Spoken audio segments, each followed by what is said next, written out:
Hi, everybody. Ivor Chester here, music therapist and life coach. Thank you for your time. Uh, I've, I've had some questions come across the webpage from people that are asking about the idea of emotional memory in music.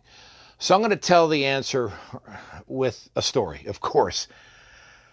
Several years ago, I was working in one of the greatest jobs I had, and it was at this unique mom and pop record store. I've mentioned it before. It's called Collector's Records. It's gone now, and it was in Casa Linda Plaza, and it was owned by this grumpy lady who had a unique way of really boiling things down to the bones. And I loved her dearly. She was very difficult, and so am I, though it's never intentional. But nevertheless, it was kind of kismet.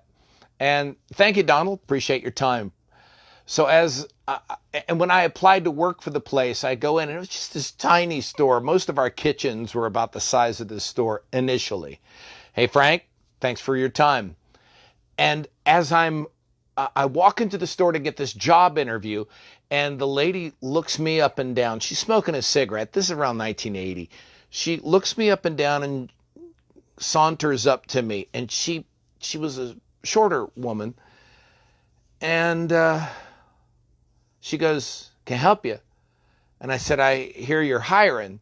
She goes, "Maybe." And she goes, "Who wrote the song, Hey, Hey, Good Looking?" I said, "Hank Williams." And she goes, "Hank Williams." And I said, "Senior." And she goes, "Okay. What's the real name to the song that people associate with Phantom of the Opera?" And I said, "Box Toccata and Fugue." And she goes, "Oh." And she asked me a couple of questions like that. I remember those too. But she asked me about 4 questions. And she goes, "What's your name?" No, she didn't ask me that. That's right. She asked me that later. She asked me those 4 questions. And then she points over there to the records and she goes, "Go over there and I want you to pull the cards if there's nothing like a record in front of it and bring them to me."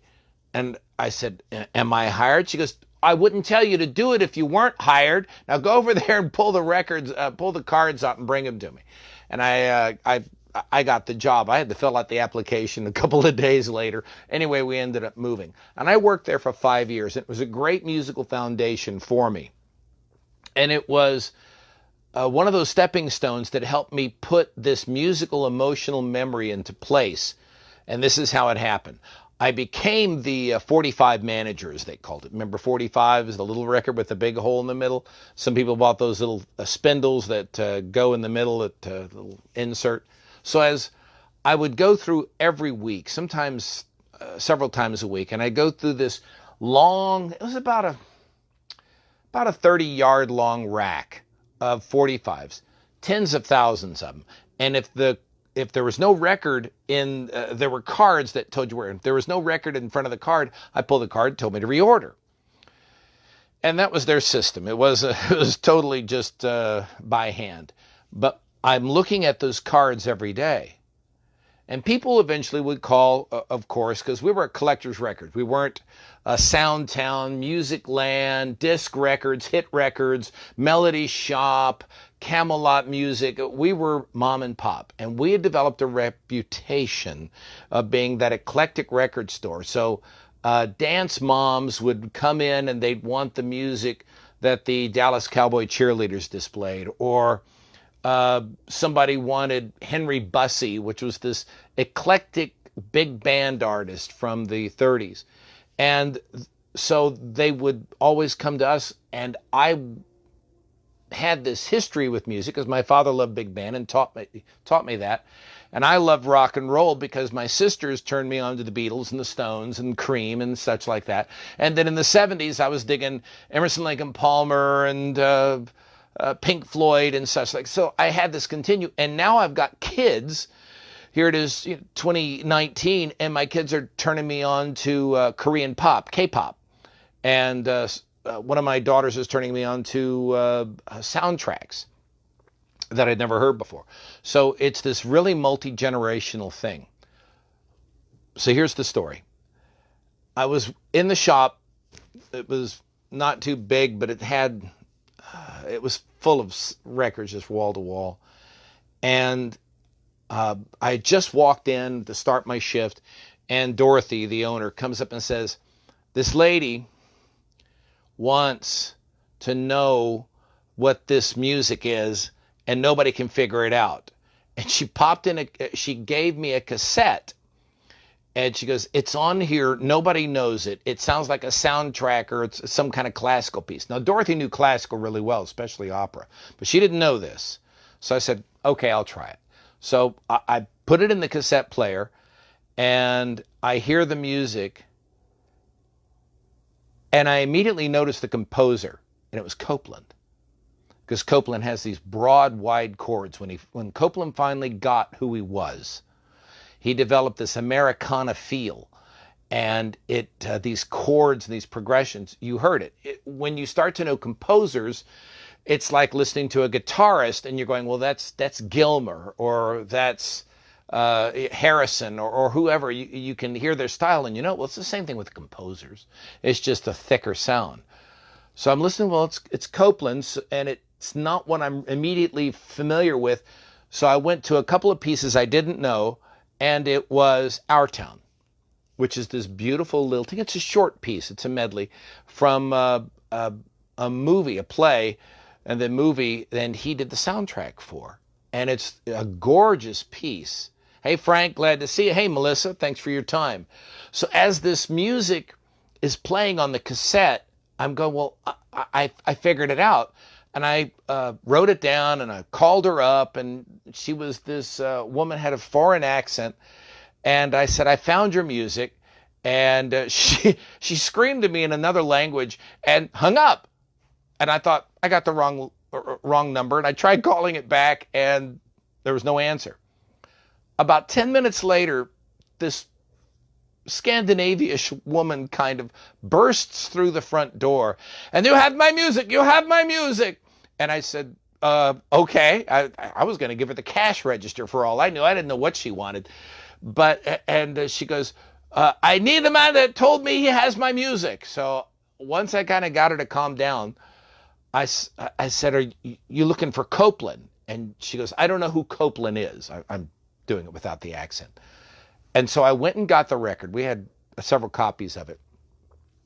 And I dropped the needle on it, on the record, thank you, and played it. And she flopped down in a chair next to the counter, and she began to sob. And water exuded from her. She cried openly. And her mouth is, I gave her half a box of tissues. She's crying. It was this moment where she heard it. And it took her about 20 minutes, and I finally got from her. She's wailing, and she's going, I have been searching for this piece since I arrived in the States in the late 50s. I heard it when I got in New York. It was playing over a PA system. This is not her exact words, but this is what she meant, because she was using, her English skills were not good. And I heard it, and it told me that is the sound of America. Not a Sousa march, not rock and roll, not, that was America to her. And I said, well, that's what it is. And I gave her the record. It was a used record. It was $3.50. And she took it, and she held it, and she started to shuffle out of she didn't even pay for it. She started to shuffle out of the store. And the kid that was with her, probably a grandchild, said, I'll pay for it. And then she comes back in, and she goes, okay, where's the rest? And I said, what do you mean? And she goes, I want several of these. And I ended up giving her all I had in the store, which was about 8 copies. And she took them all, and she shuffled out the door with them. And the grandson's left paying for it. Finally, he took his money back, and he had to put it on a card because he didn't have all the money. And I asked, he stops her, and he asks in her language what she was going to do with the albums. And she says, I'm going to send it home back to the old country. And I'm going to tell them that's what America sounds like. And she did. A few months later, she comes back into the store. The grandson's there, she's there, and she's clinging on to 3 other people. And she points at me and she goes, "This is the one that showed me the sound of America." And I was just a 45 buyer. But she had this emotional marker in her head from the late 50s when she showed up, imprinted on her by the music. It was that powerful that she's just locked onto it with Copeland's beautiful strains, again, of Our Town. And his chords are so conflicted at times, but the resolutions are gorgeous. And then he tenses and release. He loves to do this tension and release. And she bled with that. She just had to really let other people know. And her family understood her better. And her friends and her neighbors, and then the family that was back in the old country, she sent them these records, and they bought the records, and they started to come over and visit her. And I believe some even immigrated. And she had it where she showed them, this is the record. And she played it for them. It's about an 11-minute piece. And they wanted to come to where the beautiful music was.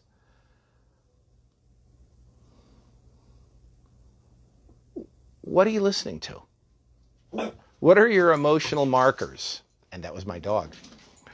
What are your emotional markers that so stick in your head that my dogs really want you to know they're here. Okay, dogs, thank you.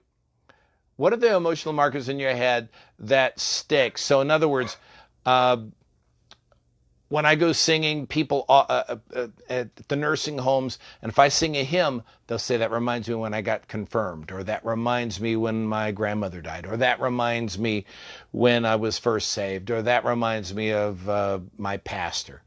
These emotional markers stick, and that could be a great thing,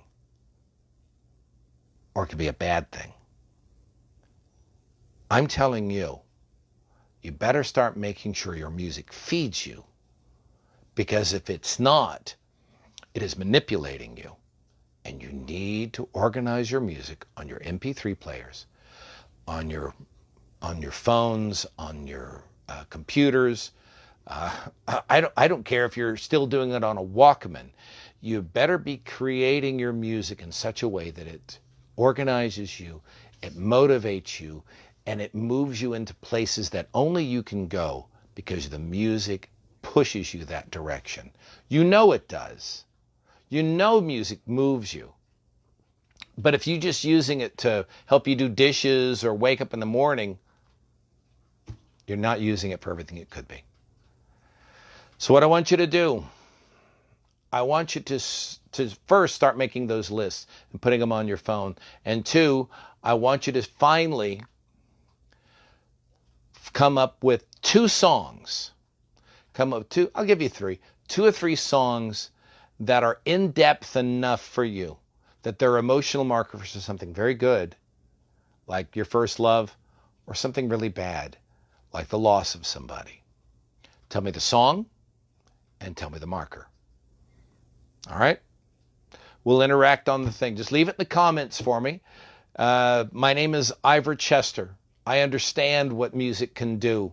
So do you. Maybe not to the depths of your soul, but you know it's there or you wouldn't be listening. Until then, we'll speak again. Thanks for your time. Goodbye.